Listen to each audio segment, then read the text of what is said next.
એ હકીકત છે વર્ષ 15-16માં શરૂ થયેલા એ અનામત આંદોલનના કારણે ગુજરાતને EBC અનામત મળી, એટલે કે જે આર્થિક રીતે પછાત વર્ગ કોઈપણ સમાજના હોય એમના દીકરા દીકરીઓ માટે અનામત મળી. એ હકીકત છે સવર્ણ આયોગ મળ્યું. એ હકીકત છે સ્કૂલ કોલેજની અંદર ફી ભરવા માટેનો નિયમ પણ આવ્યો, આર્થિક રીતે પછાત છે લોકો માટે. એ મળ્યું છે પાટીદાર અનામત આંદોલન થકી તમામ સવર્ણના એ પછાત આર્થિક રીતે જે ગરીબ પરિવાર છે તેમને લાભ મળ્યો છે. એ નફો છે, હકીકત છે. પણ 9-10 વર્ષ બાદ હવે નવા નફા નુકસાનનું સર્વૈયું એટલે મારવું પડે છે કે નિર્મા ગ્રુપના સ્થાપક અને મોટા ઉદ્યોગપતિ એવા કરશનભાઈ પટેલે પાટણની અંદર એક નિવેદન આપ્યું છે. તેને લઈને ફરી એકવાર ચર્ચા શરૂ થઈ છે. પાટીદાર અનામત આંદોલન યોગ્ય હતું કે નહીં, કોઈના માટે ટાર્ગેટેડ હતું કે શું? ખેર, આ વિવાદ કેમ થયો, કયું એવું નિવેદન આવ્યું, પહેલાં એ સાંભળી લઈએ. આપણે ત્યાં અનામત આંદોલન થયું, ખ્યાલ હોય તો પાટીદારો જ કરનારા હતા. એમાં શું મળ્યું? કશું નહીં. આપણા યુવાનો શહીદ થયા અને જેમણે આંદોલન કર્યું હતું એમને એમનો રાજકીય રોટલો શેકી ખાધો. એટલું જ નહીં, પાટીદારની છોકરી અને એ બી લેવા પાટીદારની છોકરી CM તરીકે હતી, એને જવું મળ્યું. તો ખરેખર આ આંદોલન અનામતનું હતું તો કોઈને કાઢવાનું હતું. કરશનભાઈના આ નિવેદન બાદ કિરીટ પટેલ કોંગ્રેસના ધારાસભ્ય, તેમનું નિવેદન આવ્યું. પૂર્વ ધારાસભ્ય લલિત કગથરા, તેમનું નિવેદન આવ્યું. તેમના સહિત અનેક એ વ્યક્તિઓ, એ નેતાઓ જે અનામત આંદોલન થકી નેતા બન્યા છે તેમના પણ નિવેદન આવ્યા. અનામત આંદોલન સાથે જોડાયા હતા તેમના પણ નિવેદન આવ્યા. સાથે જ અનામત આંદોલન વખતે GMDCના મંચ ઉપર બેસી મંચનો ઉપયોગ કરી જે ભારતીય જનતા પક્ષનું મંચ શોભાવી ધારાસભ્ય બન્યા એવા હાર્દિકભાઈ પટેલ સાહેબ, એમનું પણ નિવેદન આવ્યું. અને એમને તો જેમને ઉત્તર ગુજરાતમાં લેવા પાટીદારો અથવા ઉદ્યોગ સાથે જોડાયેલા લોકો પટેલ સાહેબ તરીકે કહે છે, એમને કયા વિભાજનકારી. અને હાર્દિકભાઈ પટેલે તો એમ પણ કહી દીધું કે કરશનભાઈ પટેલ સમાજને તોડવાનું કામ કરી રહ્યા છે. આવો સાંભળીએ. પાટીદાર અનામત આંદોલનથી શું ફાયદો થયો એ કદાચ કરશનભાઈને ન ખબર હોય, કેમ કે કરશનભાઈ કરોડપતિ છે અને પાટીદાર અનામત આંદોલન એ સમાજના નબળા વર્ગો માટે હતું. કરશનભાઈ જેવા અનેક આગેવાનો એવા છે કે જે 10, 15, 20 દાડા થાય એટલે સમાજને લેવા કડવાના ભાગોમાં વહેંચતા હોય છે. કેમ કે જો પાટીદાર સમાજ એક થઈ જાય તો આવા આગેવાનોનો મોભો જળવાય નહીં ને. એટલા માટે થઈને વારંવાર નિવેદનબાજી કરીને સમાજના ભાગલા પાડવાનું કામ કરે છે. શ્રીમાન ધારાસભ્ય શ્રી, એક થયેલો પાટીદાર સમાજ ક્યાંય વિભાજિત ન થાય ને એનું ખાલી ધ્યાન રાખજો રાજનીતિ કરતા. અને કરશનભાઈનો રાજકીય અનુભવ શૂન્ય હશે, પણ સામાજિક અનેક કાર્યક્રમો ઉપસ્થિત રહ્યા છે. મારીને તમારી ઉંમર છે ને તેટલો તેમનો જાહેર જીવનનો અનુભવ છે. હું કરશનભાઈનું સમર્થન નથી કરતો. હું એ માનું છું કે અનામત આંદોલન બાદ ઘણું મળ્યું છે. સવર્ણ સમાજના ગરીબ દીકરા દીકરીઓને ઘણું મળ્યું છે, હકીકત છે. એ પણ હકીકત છે કે કરશનભાઈ એ સમય નહોતા બોલતા. 14 શહીદો થયા ત્યારે એમને નહોતું દેખાયું, હવે દેખાય છે, હકીકત છે. એ હકીકત છે, એમાં કોઈ બેમત નથી. પણ સવાલ એ છે કે આ જ મુદ્દે આ પ્રકારની રાજનીતિ કરવી એ કેટલી યોગ્ય. સાથે વાત એ પણ છે કે શું એ હકીકત છે કે કરશનભાઈ કહેતા હતા કે કેટલાક લોકો રાજકીય રોટલો શેકી રહ્યા છે, તે સત્ય છે કે અસત્ય? બસ આ જ મુદ્દે ચર્ચા કરવા માટે મારી સાથે અલ્પેશભાઈ કથેરિયા જોડાયા છે. ખોડલધામના કન્વીનર પણ છે. ભારતીય જનતા પક્ષ સાથે પણ તેઓ જોડાયેલા રહ્યા છે. ભૂતકાળમાં આપ સાથે પણ જોડાયેલા હતા.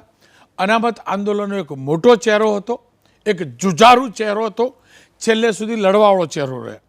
વરુણભાઈ પટેલ એ પણ ભારતીય જનતા પક્ષ સાથે જોડાયા અને ભારતીય જનતા પક્ષના નેતા છે, પ્રવક્તા છે. ગીતાબેન કોંગ્રેસમાં જોડાયા, કોંગ્રેસ થકી ચૂંટણી પણ લડ્યા કોંગ્રેસના ચિહ્ન ઉપર, એ પણ જોડાયેલા છે. વરુણભાઈ સાથે મેં થોડાક સમય પહેલાં વાત કરી રાખી છે, પણ એ પહેલાં અલ્પેશભાઈ સાથે વાત કરી લઉં. અલ્પેશભાઈ, કરશનભાઈએ જે વાત કરી અત્યાર સુધીનો હતા કરતાં એમાં કોઈ બેમત નથી, કોઈ બેમત નથી. આંદોલન વખતે તમે લોકો અનેક યાતનાઓ વેઠી રહ્યા હતા ત્યારે નહોતા બોલતા, એમાં કોઈ બેમત નથી. આંદોલન પછી જે નિર્ણયો લેવાયા એના કારણે સવર્ણ સમાજના ગરીબ દીકરા દીકરીઓને ફાયદો થયો, એમાં પણ કોઈ બેમત નથી. પણ એમની એ વાત કે એક પાટીદારની દીકરી મુખ્યમંત્રી હતા, એમને ઘેર બેસવું પડ્યું, રાજીનામું આપવું પડ્યું, વાત એક. અને બીજી વાત, કેટલાક લોકો રાજકીય રોટલા શેક્યા. આ બંને વાતમાં ખોટું છે શું?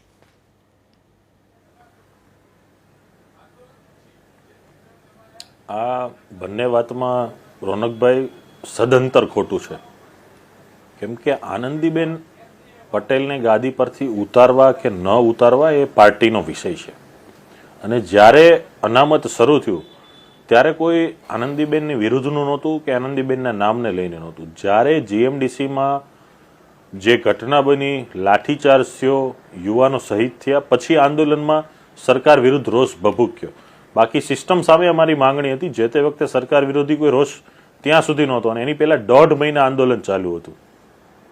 અને જે આંદોલનની વાત કરે છે, પહેલા તો એક સમુદ્ર મંથનનો વિષય છે. જે આંદોલનની જ્યારે ચર્ચા કરીએ ત્યારે એમાં સમુદ્ર મંથનનો આખો વિષય બને છે, જેમાંથી અમૃત પણ નીકળે છે અને ઝેર પણ નીકળે છે.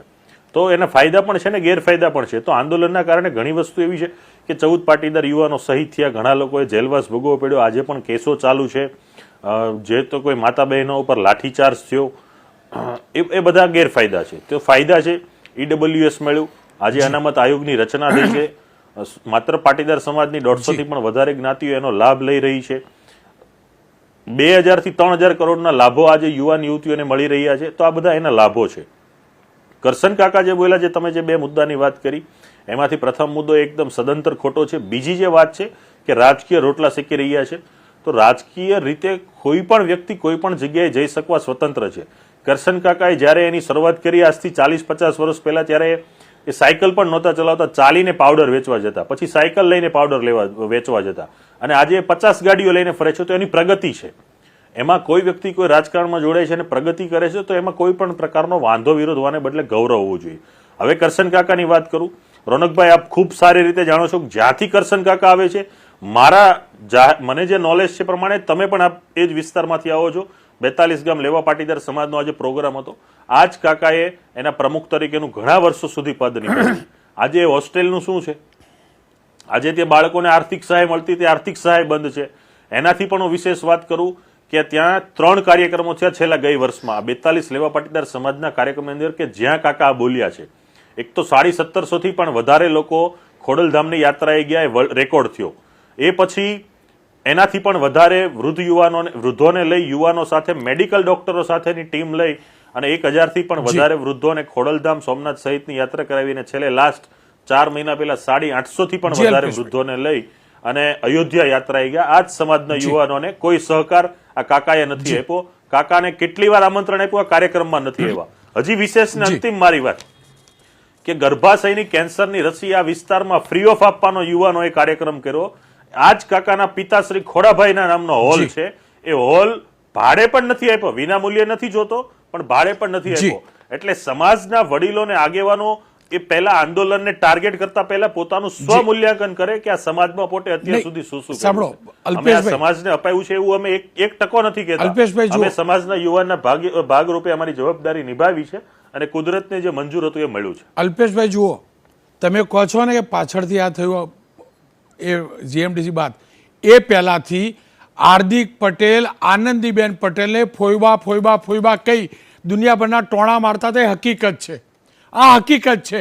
અનાપ શનાપ નિવેદનબાજી આવતી તે હકીકત છે. લાઠીચાર્જ થયો ને એના પહેલા તમારો એ જ હાર્દિક પટેલ જીત લઈને બેઠો હતો.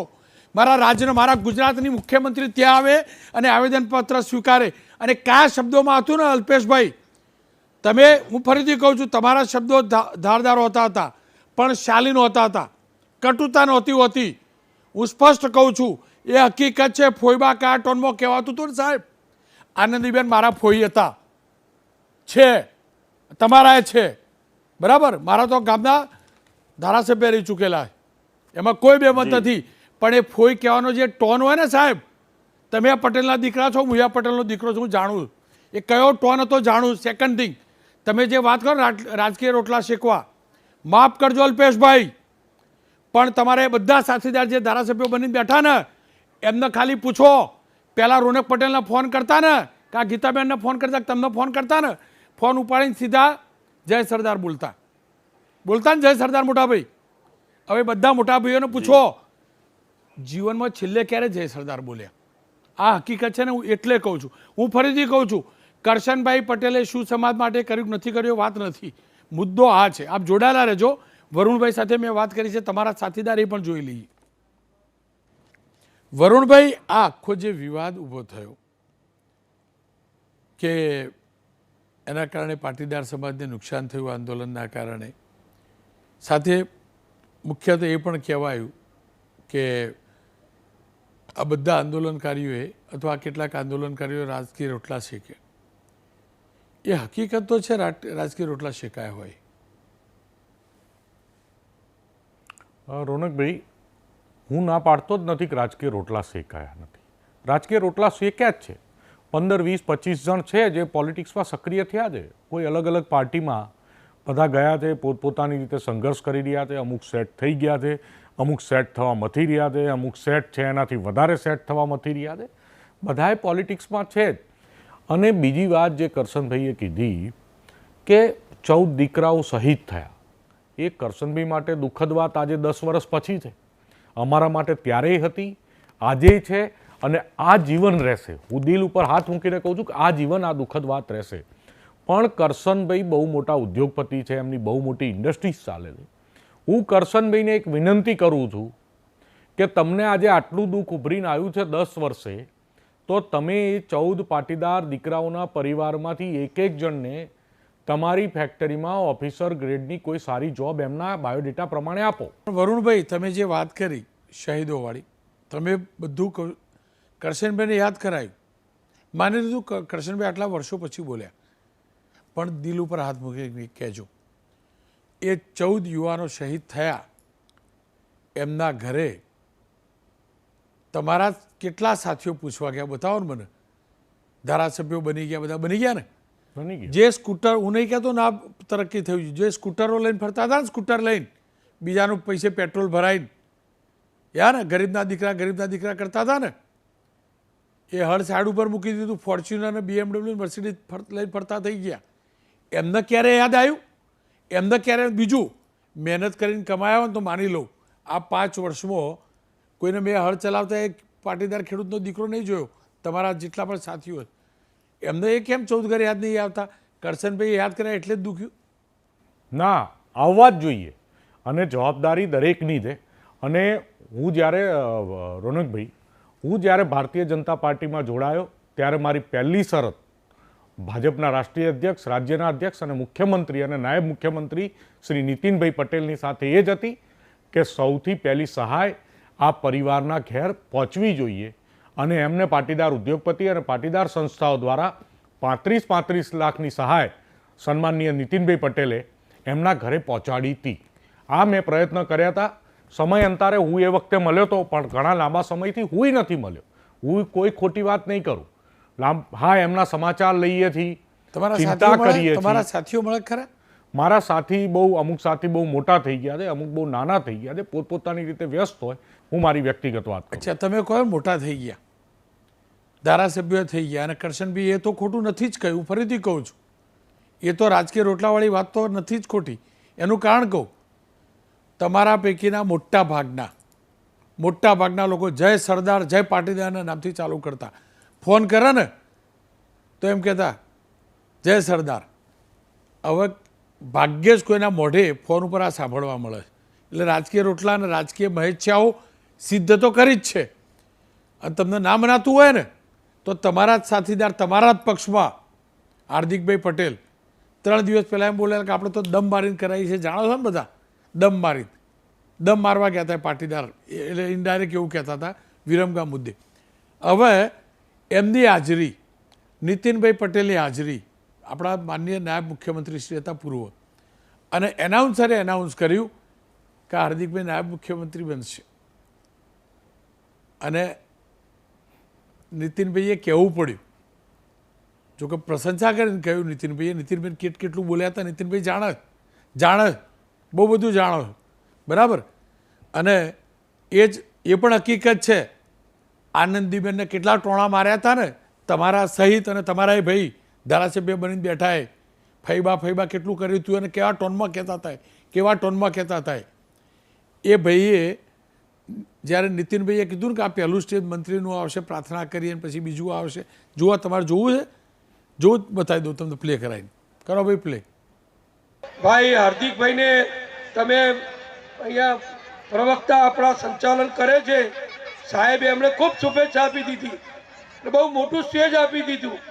એ સ્ટેજ હું અત્યારે નહીં બોલું, પણ હું એમ કહીશ કે પહેલું સ્ટેજ મંત્રીનું આવે, એટલે પહેલા મંત્રી બને એવી આપણે બધા ઉમિયા માતાને પ્રાર્થના કરીએ.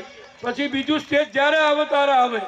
એ સ્ટેજ આવતા તો બહુ વાર લાગે, પણ પહેલું સ્ટેજ વહેલું આવે તો યુવાન છે, ભણેલા ગણેલા છે, સમાજના નેતા છે. સમાજના નેતા છે, અને નીતિનભાઈ તો મોટા દિલવાળા માણસ છે ભાઈ, તે આવું બોલ્યા. બાકી નીતિનભાઈ શું બોલ્યા હતા વરુણભાઈ તમને ખબર છે, તમે એ બોલતા હતા. અને કેમ આનંદીબેન માટે શું બોલતા હતા કોણ મને? એટલે હું ફરીથી કહું છું, 10 વર્ષ પછી, ભલે આટલા સમય પછી કેમ બોલ્યા એ તમારો સવાલ હોઈ શકે, પણ એ જે બોલ્યા છે ને એ તો અસત્ય નથી જ. મળ્યું તમે કીધું એ સાચું, બોલ્યા છે એ અસત્ય નથી. દિલ ઉપર હાથ મૂકીને કહો, ભૂલી ગયા ને સમાજને, તમારા પૈકીના બધા, અને માત્ર વોટ બેંકની વિચારણા કરવા લાગ્યા ને. ચમક દમક જુઓ તમે, પાટીદારનો છોકરો મર્સિડીઝ લઈને ફરે, મને કોઈ તકલીફ નથી, તમામ સમાજનો ફરે. ક્યાં ગયું પેલું હળ ફરતા હતા લઈ લઈને, ક્યાં ગયું ભાઈ? તો પછી કરશનભાઈ પટેલ ત્યાં ખોટા તો નથી જ ભાઈ. રોનકભાઈ, એકાદ બે વ્યક્તિને કદાચ બાદ કરતા જ્યારે પણ પાટીદારનો પ્રશ્ન આવે, હું ભાજપમાં છું, બીજા કોંગ્રેસમાં છે, અમુક આપમાં છે, જ્યારે પણ પાટીદારનો પ્રશ્ન આવે ને ખરેખર સમાજને જરૂર હોય તો બધા ખભે ખભો મિલાઈને ઊભા રહે છે, લડે છે. આ એક બે એમાંથી બાકાત છે કે જેને સંપૂર્ણ સમાજની એ વાત, પોતાનો મૂળભૂત સિદ્ધાંત, જે વિષયને લઈને રાજકારણમાં જન્મ થયો, એ તમામ વાત ભૂલી ગયા છે. એવા હશે એક બે જણ, બાકી મોટાભાગના યુવાનો, મોટાભાગની કન્વીનરની ટીમ જ્યારે પણ સમાજને જરૂર પડે, સમાજને નહીં, ઇવન ગુજરાતને જ્યારે જરૂર પડે તો એ અમારી ટીમ હંમેશા ખડે પગે હોય છે. બીજી વાત જે તમે કીધી અમારા ધારાસભ્યની, તો એ એમનો પ્રશ્ન છે, એ નાયબ મુખ્યમંત્રી માટે લોબિંગ કરાવે, મંત્રી માટે લોબિંગ કરાવે. લોબિંગ કરાવવાનો, રાજનીતિમાં પોતાના માટે એક માહોલ ક્રિએટ કરવાનો કે હું મિનિસ્ટર બનવાનો છું, હું નાયબ મુખ્યમંત્રી બનવાનો છું, એ ઇનડાયરેક્ટલી થઈ ગયું, સ્ટ્રેટેજીપૂર્વક થયું, એ હું જાણતો નથી. પણ રાજનીતિમાં આવા લોબિંગો નાયબ મુખ્યમંત્રી બનવા લોકો કરતા હોય છે. કદાચ એ પણ એમને કરવાની શરૂઆત કરી હોય, પણ એ એમનો પ્રશ્ન છે. એ વિષયને અને આ વિષયને ક્યાંય લાગતી વળગતી વાત નથી. કેમ નથી મને કોણ? કરશનભાઈએ કીધું એટલે બધા વિષય એક થઈ ગયા, અને અહીંયા મંચ ઉપરથી આ જાહેરાત થાય, રાજકીય રોટલો જ થયો ને એક પ્રકારનો, રાજકીય રોટલો શેકાતો થયો. દિલ ઉપર હાથ મૂકીને કહો, તમારા પૈકીનો કયો વ્યક્તિ આનંદીબેનની માફી માગવા ગયો? તમને મળ્યું ઈબીસી, બધું સાચું, કયો વ્યક્તિ ગયો? મને કોને? આનંદીબેનનો વાંક શું હતો મને કહી દો. ચલો, વાંક શું હતો? જો રોનકભાઈ, હું તમને કહું, બીજા વ્યક્તિની તો મને ખબર નથી, પણ હું પોતે આનંદીબેનની માફી માગવા ગયેલો, અને મેં આનંદીબેનની માફી માગેલી કે ક્યાંક ને ક્યાંક અમે સ્ટ્રેટેજિકલી સાચા હોઈશું, પણ ક્યાંક ને ક્યાંક કદાચ અમારી કંઈ ભૂલ થઈ હોય, કંઈ ખોટું થયું હોય, તો હું તમારી માફી માગું છું. ખેર, લાંબો સંવાદ હતો, સમયનો અભાવ છે. ગીતાબેન, તમે ખુશ તો બહુ હશો. હાર્દિકભાઈ, નીતિનભાઈએ કીધું પહેલું સ્ટેપ એટલે મંત્રી બનવાળું. હાર્દિકભાઈ જોડ્યા, વરુણભાઈ બી હસતા હતા. બે હાથમાં લાડુ તમારો તો. કોંગ્રેસમાં રહો, કોંગ્રેસની સરકાર આવે તો પણ ખુશખુશાલ, અને અહીંયા હાર્દિકભાઈ મંત્રી બને તો પણ ખુશખુશાલ. તો પછી જો એવું જ થતું હોય અને એ જ ગોલ હોય તો પછી કરશનભાઈની વાત ખોટી કેવી રીતે? હું ફરીથી કહું છું, અલ્પેશબેન કહ્યું, ફરીથી કહું છું, કરશનભાઈ એ વખતે મૌન હતા, ઉદ્યોગપતિ હતા, છતાંય ક્યારે તમારા સમર્થનમાં, તમારા વિરોધમાં ક્યારે નહોતા બોલ્યા. દીકરાઓના જીવ ગયા, ત્યારે પણ નહોતા બોલ્યા, હકીકત છે. તમારા બધા જેલમાં હતા એટલે નહોતા બોલ્યા, એ પણ હકીકત છે. પણ રાજકીય મહેચ્છાઓ તો સંતોષી છે, આ તો હકીકત છે ને. પહેલા હાર્દિકભાઈનો જવાબ આપી દઉં કે પહેલા કરશન દાદાવાળો જવાબ આપો? બંને તમે કોઈ એક આપો. સિક્કાની બે બાજુ છે. જુઓ કેટલો પ્રેમથી બોલ્યા ને. અલ્પેશભાઈ મારા કહ્યું કરશન કાકા, તમે કહ્યું કરશન દાદા. સમાજનું એક મોટું નામ તો છે. હું ફરીથી કહું છું, આ વખતનું સ્ટેન્ડ એમનું ખોટું હતું. અલ્પેશભાઈની બીજી વાતો સાથે હું સંમત છું, સાક્ષી પણ છું. અને મંચ ઉપર હું પણ હતો. એ સામાજિક કાર્યક્રમ કહ્યું ને અલ્પેશભાઈ, એ વખતે હું પણ હતો અને વરસતા વરસાદે મેં ભાષણ આપ્યું હતું, સંબોધન કર્યું હતું. કારણ કે દીકરીનો કાર્યક્રમ હતો, હું પણ ગયો હતો. સાચું છે. અને માત્ર પાટીદાર નહીં, કોઈ પણ સમાજના લોકો બોલાવશે હું જઈશ, સામાજિક કાર્ય સારું થતું. પણ બેન, મારો સવાલ આટલો જ છે કે રોટલા કેમ શીખવાના? જો પહેલી વાત જે તમે શરૂઆત કરી તો એના તમે તાજના સાક્ષી બન્યા કે વાડી નહોતી આપી અને કેન્સલ કરી હતી છેલ્લા ટાઈમે. એના સાક્ષી તો તમે પોતે પણ છો. નહીં, મેં ત્યાં પ્રવચન જાહેરમાં કરેલું. હા, બિલકુલ, જાહેરમાં થયેલું, એનો એ સાક્ષી. જ કહેવામાં, એના સાક્ષી છો.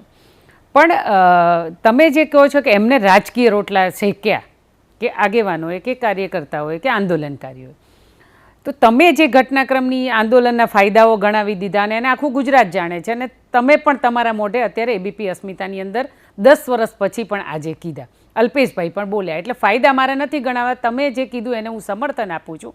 પણ હું એટલું ચોક્કસ કહીશ કે એક આંદોલનકારી તરીકે તો રોનકભાઈ, મને પોતાને વ્યક્તિગત દુઃખ લાગે કે નહીં કે આટલું મોટું પાટીદાર સમાજે આંદોલન કર્યું ને સમાજને કંઈ જ ન મળ્યું.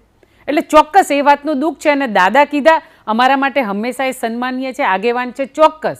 પણ એમનું જ્યારે આજે 9-10 વર્ષ પછી આ સ્ટેટમેન્ટ આવે, આ વાત આવે, તો ચોક્કસ આપણને ક્યાંક અમારા રાજકારણની નહીં પણ એમના રાજકારણની એ બૂ આવે તો ખરી જ ને, આવે તો ખરી ને, કે કેમ ન આવે? ચોક્કસ. અને હું તો કહું છું કે રાજકીય રોટલા જો આ યુવાનોએ શેક્યા હોય તો એમને તો ખુશ થવું જોઈએ કે આજની નવી આવનારી પેઢી, સમાજને નવા યુવાનો મળ્યા છે, સમાજ માટે લડનારા યુવાનો મળ્યા છે, નહીં કે ડરપોક. કારણ કે અત્યારે જે આગેવાનો છે એ બધા ડરપોક છે. સમાજ માટે બોલવાનું આવે ત્યારે કોઈ કશું નથી બોલતા. અને આજના યુવાનો જે ખરેખર આંદોલનકારીઓ હતા, લડતા હતા, એનું ઉત્તમ ઉદાહરણ આપી દઉં. ફાયદા ગેરફાયદા તો એક બિઝનેસમેન વિચારે, ક્રાંતિકારી કોઈ દિવસ ફાયદા ગેરફાયદા ન વિચારે અને ખુલીને પોતાની વાત મૂકે. એવું તાજું ઉદાહરણ અમરેલીની અંદર જે ઘટના બની એની ચર્ચા તમે પછી કરવાના છો. અડધી સેકન્ડ રૂકો, 1 મિનિટ. તમારા ધારાસભ્ય બોલ્યા તમારે સાથી ધારાસભ્ય બોલો, વજન પડે ને એનું, પડે ને વજન. ચલો આપો જવાબ, આપો જવાબ. વરુણ બોલ્યો, કારણ કે ધારાસભ્ય નહીં બન્યો. અલ્પેશભાઈ બોલ્યા, ધારાસભ્ય નહીં બન્યા. જે તમારા ધારાસભ્ય બન્યા છે બોલ્યા, કિરીટ બોલ્યા, એટલે કે કોંગ્રેસમાં. એ જ કહેવા માંગુ છું રોનકભાઈ, હું એ જ કહેવા માંગુ છું કે ખરેખર ખુલીને બોલે એવા સમાજને આંદોલનકારી નેતાઓ મળ્યા. એ દાદાએ ખુશ થવું જોઈએ કે નવી આવનારી પેઢી તૈયાર થઈ રહી છે જે ખુલીને બોલી શકે છે. આજના સમાજના આગેવાનો એક પણ સ્ટેટમેન્ટ આ અમરેલીના મુદ્દે ના આપ્યું. અને મીડિયા અને સોશિયલ મીડિયાના માધ્યમથી આ સરકારને પ્રેશર આવ્યું ને દીકરીને જેલ મુક્ત કરાવી. અને હજુ ન્યાય તો નથી મળ્યો, પણ એ આવનારા દિવસોમાં લઈશું. પણ સાથે સાથે દુઃખની વાત એ છે, કદાચ કરશન દાદા આટલા મોટા બિઝનેસમેન છે, યુનિવર્સિટીઓ ચલાવે છે, પણ કદાચ સમાજના આંદોલનમાં બોલ્યા હોત, કોઈ છોકરાઓને 5 રૂપિયાનું પેટ્રોલ એમને પુરાવી દીધું છે. અને જે આખી સિસ્ટમ જે હમણાં અલ્પેશભાઈએ કહી દીધી કે ચાલીને સાયકલ લઈને વેચતા હતા, તો મને તો એવું થયું કે એસી ઓફિસમાં બેઠા બેઠા એ પાટીદાર સમાજનું આંકલન કરતા હોય એવું લાગ્યું. આટલું મોટું આંદોલન કોઈ 4-5 લોકો નહોતા ચલાવતા. આ આંદોલન લાખો હજારો યુવાનો ઘરેથી બહાર નીકળ્યા અને સમાજની પીડા હતી ત્યારે આ આંદોલન થયું. અને ચોક્કસ તમને આ મતે એવું લાગશે કે રાજનીતિ થઈ છે, પણ એમાં તો ખુશ થવાનું, આજના યુવાનોએ પ્રગતિ કરી છે. હવે હું તમને બીજી વાતનો જવાબ આપું કે જે મંચ પરથી બોલાયું અને એન્કર બોલ્યા નીતિન કાકાના સંદર્ભમાં કે આવનારા દિવસોમાં હાર્દિકભાઈ નાયબ મુખ્યમંત્રી બને. ચોક્કસ એક બેન તરીકે, એક સમાજની દીકરી તરીકે, એક આંદોલનકારી સાથી તરીકે ચોક્કસ મારા હાથમાં લાડવો હોય ને મને ખુશી થાય, મને આનંદ પણ થાય કે એ નાયબ મુખ્યમંત્રી બને. પણ આ પ્રેશર ટેકનિક છે ને એ હું તમને સમજાવવા માંગુ છું. આ પ્રેશર ટેકનિક કોની પ્રેશર ટેકનિક? હાર્દિકભાઈની. શું વાત કરો? હાર્દિકભાઈની પ્રેશર ટેકનિક જે છે ને એ કોંગ્રેસમાં ચાલતી હતી. એવી પ્રેશર ટેકનિક આમ ગોળ ગોળ એવી રમત કરી અને આ પ્રેશર ટેકનિક અપનાવવા જાય છે તો હાર્દિક પછી આ તો ભાઈ. રાજકીય કોઈ રોટલાવાળી પણ વાત સાચી સંજોગોમાં કેવી રીતે નહીં તો મંત્રી બની કરશન શકાય? દાદાવાળી રાજકીય રોટલાવાળી વાત સાચી પ્રેશર ટેકનિક કોણ કરે? પ્રેશર ટેકનિક માત્ર ને માત્ર હાર્દિકભાઈ અત્યાર સુધી કોંગ્રેસમાં કરતા હતા, આંદોલનમાં કરતા હતા. એ પ્રેશર ટેકનિક એમની ન ચાલી એટલે એમને કોંગ્રેસ છોડ્યું. આવનારા દિવસોમાં હવે બીજેપી એમને મંત્રી બનાવે છે કે નથી બનાવતા, નાયબ મુખ્યમંત્રી બનાવે છે કે નથી બનાવતા, હવે પ્રેશર ટેકનિક એમની ક્યાં સુધી ચાલે છે ક્યાં સુધી નથી ચાલતી એ તો હવે ભગવાન જાણે. તો કદાચ આ પ્રેશર ટેકનિક એમની બીજેપીમાં ન ચાલે તો હવે હાર્દિકભાઈ શું કરશે એ મોટો સવાલ છે. બિલકુલ. ખેર અલ્પેશભાઈ અથવા તમારી તરફ આવું, જો આખો કાર્યક્રમ હાર્દિક હાર્દિક હાર્દિક એટલે થઈ ગયો કે આંદોલનનો મોટો ચહેરો હતો, મુખ્ય ચહેરો હતો, ફોઈબાવાળો શબ્દ એ ભાઈ લાવેલા અને એ જ ફોઈબા, હું ફરીથી કહું, સમાજના ફોઈ હતા, આદરથી કહેતો તો ફોઈબા હતા, પણ એ ટોનવાળા નહીં. એમને હવે આ જ્યારે થયું તમે વિડીયો જોયો કે નહીં ખબર નથી, એટલે હસીને એમ નમન કર્યું, એ પણ એ નીતિન કાકાને શું બોલતા તમે જાણો. મારો અંતિમ સવાલ, અને મને ખબર હું ફરીથી કહું છું, અલ્પેશ કથેરિયા રાજનેતા ક્યારે સફળ નહીં થાય, એટલે નહીં થાય કે પ્રમાણિક રાજનીતિમાં માને, હું જાણું છું, અને એટલે જે પ્રમાણિક જવાબની અપેક્ષા છે, એકદમ પ્રમાણિક જવાબની અપેક્ષા છે.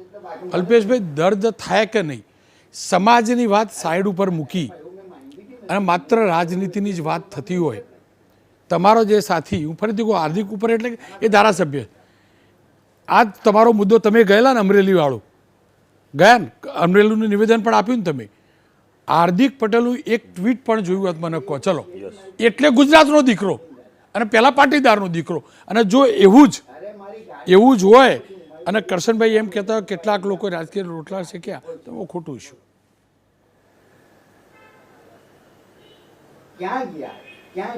રોનકભાઈ ખૂબ પ્રામાણિકતા સાથે કહું કે પાટીદારની દીકરીમાં જ્યારે કોઈ નહોતું ત્યારે અમે શરૂઆતથી પહેલા સ્ટેટમેન્ટથી દીકરીની સાથે રહ્યા. વાત છે હાર્દિકભાઈની, હાર્દિકભાઈ પણ 2-3 મીડિયામાં એમની બાઇટો આપી છે, સવિશેષ એમણે વધારે કોઈ ન કર્યું હોય તો કંઈ નહીં, પણ એવો તો ગુજરાતમાં 50 ધારાસભ્યો જેવા હશે અથવા મિનિસ્ટરો હશે કે સંગઠનમાં કામ કરતા હોય કોઈ પણ પાર્ટીમાં કે લોકોએ આમાં પ્રતિક્રિયા નથી આપી.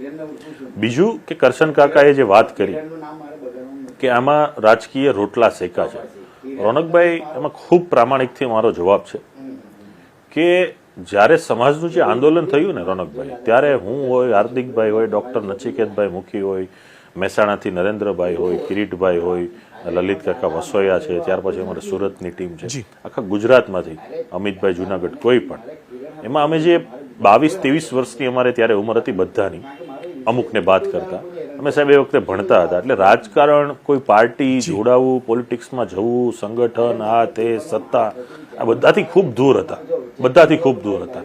હું ખૂબ પ્રામાણિકતાથી કહું છું, જે અમે શીખ્યા છે એ ઉત્તરોત્તર અનુભવથી અમે શીખ્યા છીએ અને સમાજની લડાઈમાંથી અમે શીખ્યા છીએ.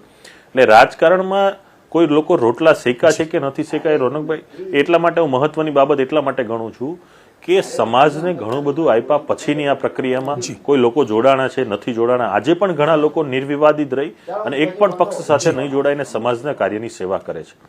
મહત્વનો મુદ્દો એ છે કે કરશન કાકાએ આજે જે ચર્ચા કીધી છે, એમના અંદરનું દુઃખ દર્દ 100% હશે, એમાં હું માનતો જ નથી કે એમને દુઃખ દર્દ ના હોય, હોવું જ જોઈએ. સમાજના આગેવાન છે, ઉદ્યોગપતિ છે, અને જે સંસ્થામાં એને પગ નથી મૂક્યો એવી સંસ્થાઓમાં દાન પણ કર્યું છે, એમને વંદન પણ છે. પણ દુઃખ અમને પણ એટલું થાય છે કે આટલો સમય સમાજ માટે કામ કર્યું છે, જેલો વિતાવી છે, અમારી સાથેના ટીમો ઉપર હજી કેસો ચાલે છે, ઘણા યુવાનો એમની તારીખો ભરે છે, કેટલા લોકોએ આમાં પોતાની જાન ગુમાવી છે, કેટલા લોકોએ આનો સંઘર્ષ કર્યો છે, અને આ સમુદ્ર મંથનના પાટીદાર સમાજના આંદોલનમાંથી આજે હજારો લોકો લાભ લઈ રહ્યા છે. અને એનાથી સવિશેષ દુઃખ એ છે કે જે સન્માનનો કાર્યક્રમ હતો એમાં ઘણા એવા યુવાનો હતા કે ઈડબ્લ્યુએસ ના લાભ લઈને એનું સન્માન થતું હતું. એ જ સન્માનના કાર્યક્રમમાં એ આ બોલ્યા છે, એનું અમને પણ દુઃખ છે અને એમને એમની જગ્યાએ દુઃખ છે, એ પણ હકીકત છે. આપનો ખૂબ ખૂબ આભાર. ખેર ફરી એકવાર કહીશ, ઉત્તર ગુજરાતની રાજનીતિ અને પાટણની રાજનીતિ જાણનારા બહુ નજીકથી જાણે છે કે કરશનભાઈ આ સમયે કયા સંદર્ભમાં બોલ્યા હતા, કેમ બોલ્યા હતા, અને પાટણમાં શું ચાલી રહ્યું છે. હું તો આખું જાણું. એ પણ હકીકત છે કરશનભાઈ જ્યારે બોલવાનું હતું, જ્યારે આ યુવકો અપેક્ષા રાખતા હતા ત્યારે નહોતા બોલ્યા, એ હકીકત છે. પણ સવાલ એટલો તો છે જ, હું ફરીથી કહીશ, અલ્પેશભાઈ હોય, ગીતાબેન હોય, હાર્દિકભાઈ હોય, અને કોઈ પણ સમાજનો દીકરો હોય, સમાજનીતિ કરતાં કરતાં રાજનીતિમાં જાય કોઈ તકલીફ નથી, પણ એ ના ભૂલે એ સરદારનું સંતાન છે.